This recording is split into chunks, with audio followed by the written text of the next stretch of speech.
Welcome to the latest episode of the Duncan Cartlidge Online podcast, the online resource for construction professionals. Duncan Cartlidge Online offers more than 9 hours of video presentations that are available 24/7 for just £7 a month. Remember to subscribe to your usual podcast provider so you don't miss out on any updates, and be sure to visit our YouTube channel for additional content. It's great to have you with us again for another episode, and as always, I'm joined by Barney, my red Labrador, who keeps an eye on things and occasionally offers some invaluable advice. Both Barney and I would be delighted if you could take a moment to write a review, because your feedback means a lot to us. If this is your first time listening to the Duncan Cartlidge Online podcast, welcome. Please remember to subscribe and catch up on our previous episodes. To our existing subscribers, thank you very much for your continued support. Please help us by spreading the word. In this absolutely bulging episode, Barney and I will be looking at, if you're sitting comfortably, then I'll begin. Winter has arrived with little signs of a thaw, and completion and retention.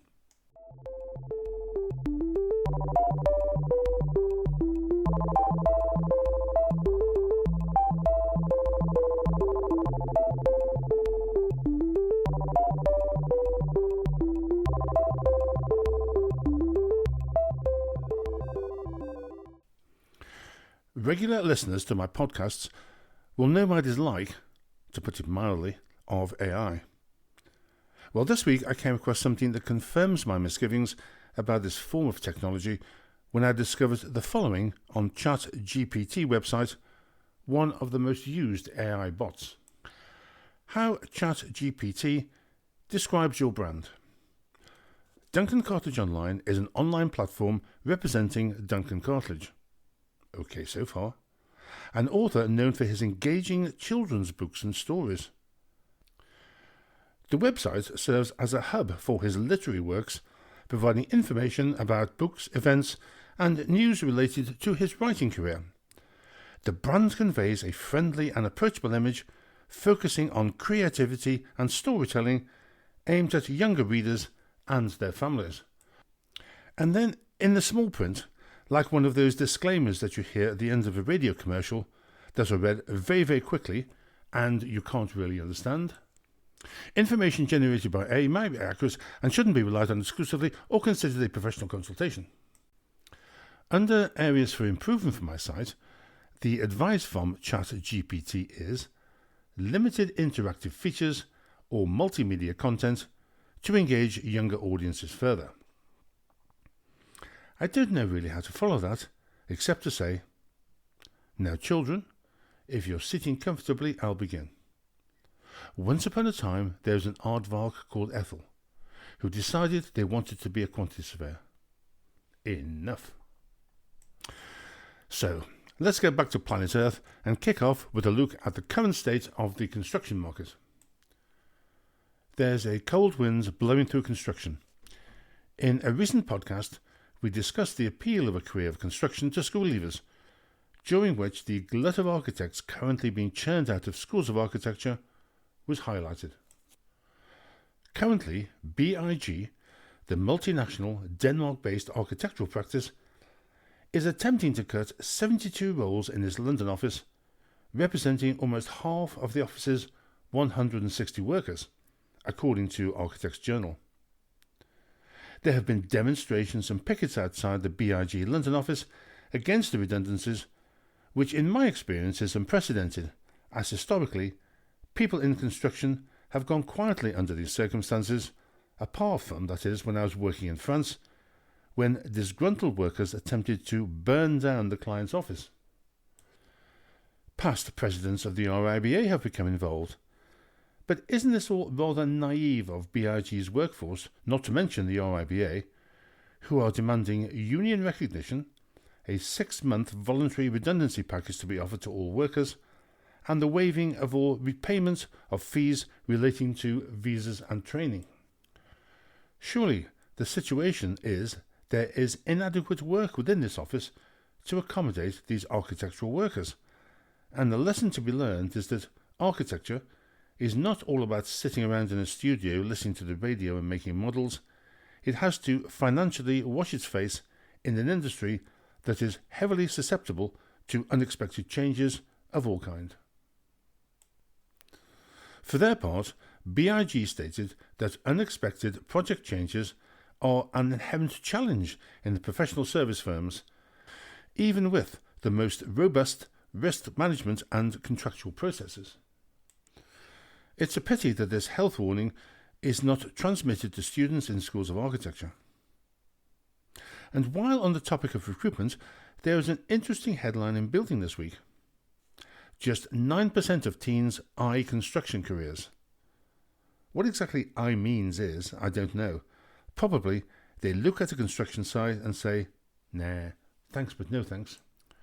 Other statistics that add to the icy blast and the lack of confidence include January's continuation of last year's sustained downturn in construction output, while the continued weakness in the house building sector was blamed by some sources on a lack of new residential schemes and subdued demand. According to the ONS, the construction industry showed continued weakness with its largest fall in more than 4 years, dropping by 2.1% in the final quarter of 2025. We can only hope that the forecast interest rate cuts will trigger an early spring. And now on to some practical stuff. What happens when a contract is nearing completion, and how is completion determined for a construction contract? It's important to understand the definition of completion in terms of a building project, which is probably unique to construction. Certainly NASA or SpaceX would not be advised to adopt it. Generally, when dealing with commercial contracts, completion is when all the obligations have been satisfied. However, applying commercial criteria to construction projects could expose the contractor to liabilities for damages and would clearly be problematic. In the case of construction contracts, it is thought that imposing onerous criteria could be seen as unfair, especially when minor but time-consuming tasks are still outstanding. For JCT 24, completion is generally referred to as practical completion, which has been interpreted as allowing a state of less than full completion, although there is no legal basis for determining practical completion, and if the works are not finished, then the client is not obliged to take possession. Under NEC 4, completion is defined as when all the works required by the works information is completed and that all notified defects that would prevent the client from using the project are corrected. This implies the completion can be achieved even if there are defects within the works, provided that the defects do not prevent the client from using the works. By definition, defects are breaches of contract by the contractor, and there are two types. Patent defects, that is to say, defects that are patently obvious and can be fixed during the rectification period, as discussed later, and latent defects, that is to say, defects that are lurking in the background, perhaps as a result of faulty workmanship or defective materials, and cannot be seen, and may only become apparent several years after handover to the client. Because most buildings in the UK don't come with a guarantee, latent defects are the more problematic, as the usual process in dealing with latent defects is to first try to establish the responsibility for the defect. This process is not easy in an industry with a high attrition rate and one that is dominated by subcontractors. And unfortunately for the client, the defect remains a defect until somebody is brought to book. How much better to have a mandatory insurance scheme covering, say, the first 7 to 10 years after handover, where, rather like car insurance, the problem gets fixed and the insurance companies go after the responsible parties. It would only cost a few quid, but surely it'd be worth it for peace of mind. So, what happens at practical completion? The contract administrator issues a certificate of practical completion stating the date at which certain responsibilities are transferred to the client, for example insurance for the works and security.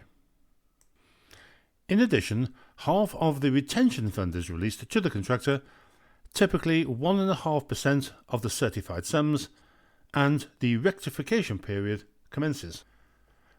The Certificate of Practical Completion should include a list of patent defects, often referred to as a snagging list, containing items that still need to be completed or are outstanding. The final certificate will not be issued until cessation of the rectification period, and the retention on the contract sum will be withheld until the satisfactory completion of defects. For smaller projects, a rectification period of 3 to 6 months may be appropriate, while for larger projects, a period of 6 to 12 months is recommended, although 18 to 24 months periods are not uncommon. And in these circumstances, it may be a good idea to think about soft landings.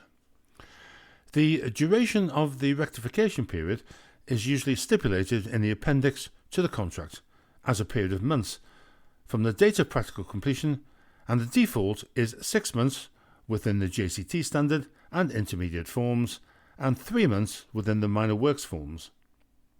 Without a rectification period, the contractor would have no right to re-enter the site or building to remedy the defects.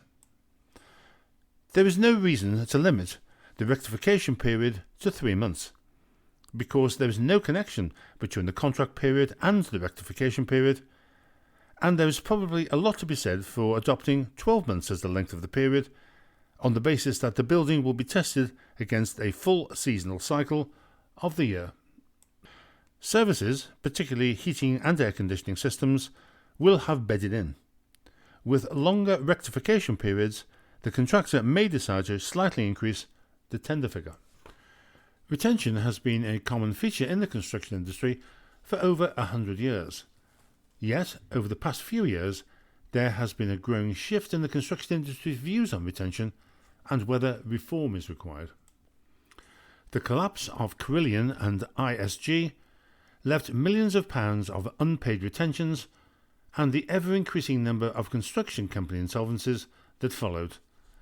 It became apparent that the current retention system is weighted heavily in favour of those holding the retentions, while offering little or no protection or regulation for those providing retentions. Retention is a percentage of payment, generally 3%, held back typically by the client or main contractor to act as a security or as an insurance that the project works will be completed and the patent defects will be remedied.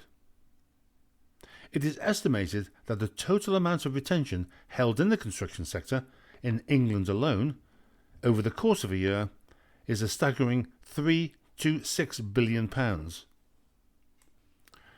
Current insolvency rules do not ring-fence retention monies when a company becomes insolvent. Currently, retention is merely added to the creditor's pot and distributed to creditors, or not, as the case may be, in accordance with the applicable insolvency rules. Clients and main contractors are essentially given the carte blanche onto how they hold and use retention money. Consequently, it is not uncommon for clients and contractors to use retention money to support cash flow or protect project margins.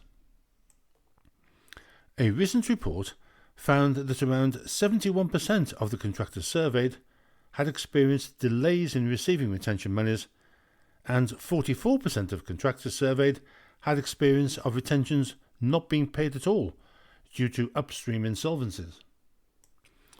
In addition, it is not uncommon for contractors or subcontractors to write the retention off as a goodwill gesture or to encourage future work. There is also a body of opinion which says that withholding 1.5% of the value of a project is just not sufficient incentive to make a contractor or subcontractor return to rectify defects. The above issues have resulted in an industry-led campaign to address the underlying problems caused by retention and to propose alternatives. These include project bank accounts, performance bonds, retention bonds, escrow stakeholders accounts. Escrow is a contractual agreement in which a stakeholder or agent holds funds, retention in this case, on behalf of two or more parties, releasing them when all parties have fulfilled their obligations. Retentions held in trust, and parent company guarantees. Now, in addition to the entire project completion, there are two further scenarios in connection with completion. These are sectional and partial completion. If a client wishes to take possession of sections of the work without the whole of the works being completed, then this will usually have been anticipated and stated in the contract documents, in order the contractors can take this into account at the tender and programme stages. For example, in the case of a mixed-use development, the retail units could be available prior to the other parts of the development being completed. In the case of sectional completion, the release of the retention monies should be calculated in proportion to the value of the section of the works completed, and in addition, there is a requirement for the final account to be prepared at the start of the rectification period. Any details of phased handover will be entered into the conditions of contract. And what about partial completion? Sometimes a client may want to take possession of part of the works without previous arrangements in the contract documents. Under these circumstances, partial completion can be requested, under which the JCT form of contract cannot take place without the consent of the contractor, who may not unreasonably withhold their consent. Again, partial completion usually anticipates discrete parts of the work being taken into the possession of the client at an early stage, when the same process of calculating retention releases and rectification is applied. Well, that's all for this episode, folks. I hope you found it interesting. Thank you for listening right through to the end. Barney and I think your stamina is outstanding, and we're still searching for that major prize. This has been another episode from Duncan Cartlidge Online. We really appreciate it if you could help us out by spreading the word, subscribing, and if you have the time, write a review. Until next time, when I expect to see you sitting up straight with your arms folded, thank you for your continued support and take care.